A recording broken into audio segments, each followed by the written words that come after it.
আমি তো আরাম করি নাই, আমি তো নিজের শরীরকে আরাম দিই নাই, আমি তো বসে থাকি নাই, আমি তো পড়াশোনা করছি, আমি তো কষ্ট করছি। তাহলে আল্লাহ কেন আমাকে চান্স দিবেন? আল্লাহ তুমি আমার প্রাপ্য চান্স আমাকে বুঝাই দিতে হবে, তোমাকে বুঝাই দিতে হবে। আমার পরিশ্রমে আমি ঘাটতি রাখেন, আল্লাহকে এইভাবে বলতে হবে, আল্লাহ আমার পরিশ্রমে ঘাটতি রাখেন, আমার কোমর ব্যথা করে, আমি শুই নাই, আমার কোমর ব্যথা টন টন করে, আমার চোখ, আমার মাইগ্রেনের ব্যথা, আমার মাথা ব্যথা ফাড়ি যাচ্ছে, আল্লাহ আমি নিজেকে বিশ্রাম দেই নাই, আমি আমার এই শরীরকে আরাম দেই না, আল্লাহ আমার চোখের নিচে কালো দাগ পড়ে গেছে, আমার মুখে বরণ উঠে গেছে, রাত জাগতে যাচ্ছে, আল্লাহ আমি নিজের চেহারা যত্ন নিই না, আমি তো পরিশ্রমে ঘাটতি রাখেন আল্লাহ, কেন আমার চান্স হবে না আল্লাহ? তাহলে হবে না কেন? নিশ্চয় হবে, তুমি আমার কপালে রাখবে না কেন? তুমি আমার কপালকে কেন এত নিষ্ঠুর রাখবে? আল্লাহ তুমি তো নিষ্ঠুর না, তুমি তো বলছো যে পরিশ্রম করে সে পায়, মানুষ যেটার জন্য কষ্ট করে সে পায়, তাহলে তুমি কি মিথ্যা বলছো? আল্লাহ এই বাবা দোয়া করবো, আল্লাহ আমি তো পরিশ্রম করছি, আমি কেন পাবো না? আমি তো পরিশ্রম করতেছি, আমি কেন পাবো না? আল্লাহ আমার কি মা বাবার দোয়া নাই? আমার তো মা বাবার দোয়া আছে, আমি কেন পাবো না?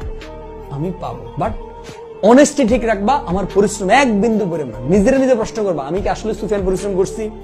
আমি কি বিগত একটা সপ্তাহ পরিশ্রম করছি?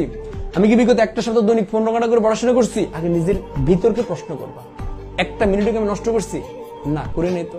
না আল্লাহ, আমি তো সময় নষ্ট করি নাই, আমি তো মোবাইলে সময় নষ্ট করি নাই, তাহলে কেন তুমি আমাকে চান্স দেবা না? আল্লাহ আমি পরিশ্রম করছি, তোমাকে আমি দিতেই হবে, তোমাকে দিতে হবে, কারণ তুমি কথা দিছো, যে যে কাজের জন্য পরিশ্রম করে, যে যেটা চায় সে সেটা পায়, যদি সে সেটা করে, যদি সে সেটা চেষ্টা করে সে সেটা পায়। আল্লাহ আমি চেষ্টা করছি, তুমি কেন দিবা না? তুমি অবশ্যই দিবে ইনশাআল্লাহ, তুমি দিবে ইনশাআল্লাহ, তুমি দিবা, কারণ তোমার কথা মিথ্যে হতে পারে না, তোমার কথা মিথ্যে হতে পারে না, আমার মা বাবার দোয়া মিথ্যে হতে পারে না।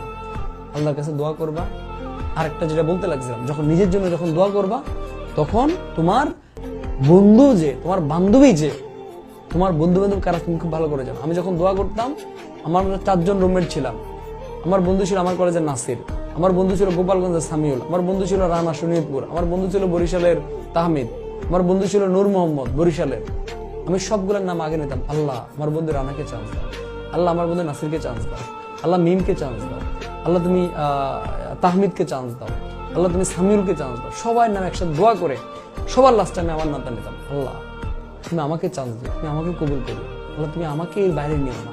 দোয়া করতাম আমি। আলহামদুলিল্লাহ আজকে আমার এক বন্ধু বরিশাল বিশ্ববিদ্যালয়, এক বন্ধু গোপালগঞ্জ বিশ্ববিদ্যালয়, একজন সম্ভবত চট্টগ্রামের কোন একটা জায়গাতে আছে, আমি ঢাকা বিশ্ববিদ্যালয়ে আছি।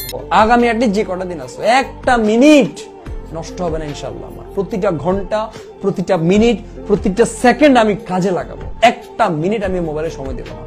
Reels no, Facebook no, mobile no, বন্ধু বান্ধব সব বাদ, এক একটা মিনিট আমি নষ্ট করবো না, কারণ এই লড়াই আমাকে জিততে হবে।